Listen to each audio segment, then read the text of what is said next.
Good morning. Thanks for joining us. I'm Michelle Gielan. The economic news goes from bad to worse. News that the U.S. economy is officially in a recession sent overseas stocks down sharply this morning on the heels of another big Wall Street sell-off.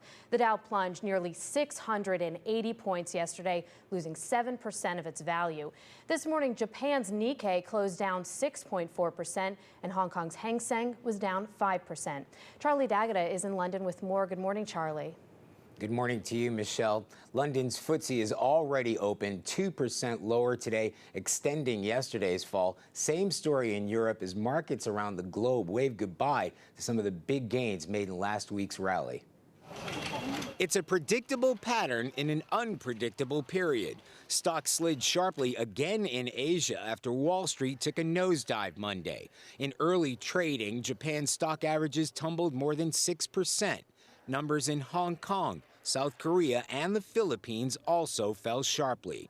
The grim picture was created by the U.S. market tanking after confirmation America is in the midst of the third longest recession since the Great Depression. It seems that the recession in which the world is finding itself is going to be pretty deep and quite protracted.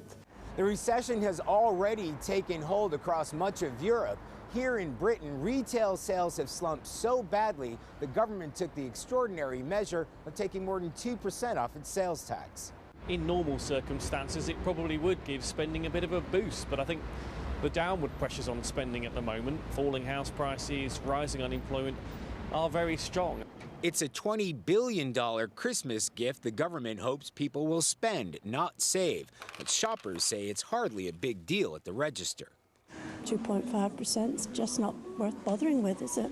Other European leaders are working to create their own rescue measures. But as the dark clouds of recession gather across the globe, investors say things will only clear up when America's financial forecast improves.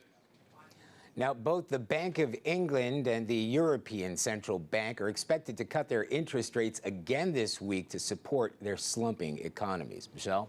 Charlie, we've been watching holiday sales here in the United States as an economic indicator. How are sales over there going? Pretty badly. They've gone through some extraordinary measures. Some big department stores here actually having pre-Christmas sales, one-day special, 20% off. That really is unheard of here, but people are tightening back this Christmas. A lot of people holding off until after Christmas to scoop up some major bargains, which is not great news for retailers. Michelle? Charlie D'Agata in London. Charlie, thank you. Today, President-elect Barack Obama turns his attention from foreign affairs